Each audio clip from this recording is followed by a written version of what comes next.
ताज्या बातम्यांसाठी महान करेला सबस्क्राइब करा आणि बेल आयकॉनला क्लिक करा। मराठी पत्रकार दिन व अंगारकी संकष्टी निमित्त इचलकरंजी बस स्थानकावर अनोखा उपक्रम।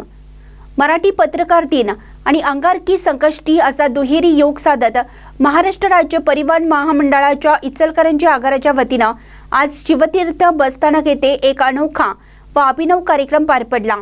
या निमित्त इचलकरंजीतील सर्व पत्रकारांच्या वतीने गणपतीपुळे येथे जाणाऱ्या एसटी बसचे विधिवत पूजन करून बस मार्गस्थ करण्यात आली।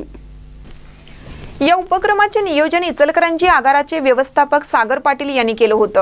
श्रमिक पत्रकार संघाचे अध्यक्ष बाबासाहेब राजमाने आणि प्रेस क्लब ऑफ इचलकरंजीचे अध्यक्ष अरुण काशीद यांच्या हस्ते बसचे पूजन करण्यात आले। यावेळी ज्येष्ठ पत्रकार रामचंद्र ठिकणे यांनी श्रीफळ वाढवून भाविक प्रवाशांना शुभेच्छा दिल्या। पत्रकार आणि राज्य परिवहन महामंडळ यांच्यातील आपुलकीचे व सहकार्याचे नाते अधिक दृढ व्हावे तसेच प्रवाशांना सुरक्षित व सुखद प्रवासाचा संदेश देण्याच्या उद्देशाने हा उपक्रम राबवण्यात आला। या कार्यक्रमास घनश्याम कुंभार, धर्मराज जाधव, सुभाष भस्मे, अभिजित पटवा, दयानंद लिपारे, राजेंद्र पाटील, इराणा सिंहासने, श्याम संजापुरे, संतोष काटकर, शैलेंद्र चव्हाण यांच्यासह अन्य पत्रकार बांधव मोठ्या संख्येने उपस्थित होते।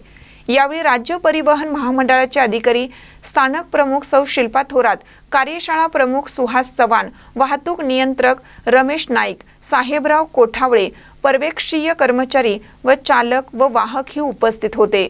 महानकर न्यूजसाठी सुभाष भस्मे, इचलकरंजी।